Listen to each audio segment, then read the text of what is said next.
Eu ouvi um pouco de cor, né? Que não é de cor. Jovem.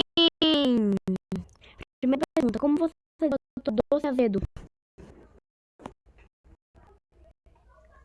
Deus, que agora eu concordi. Coitado de Codezinho, foi eu. Morreu pra não falar o que aconteceu.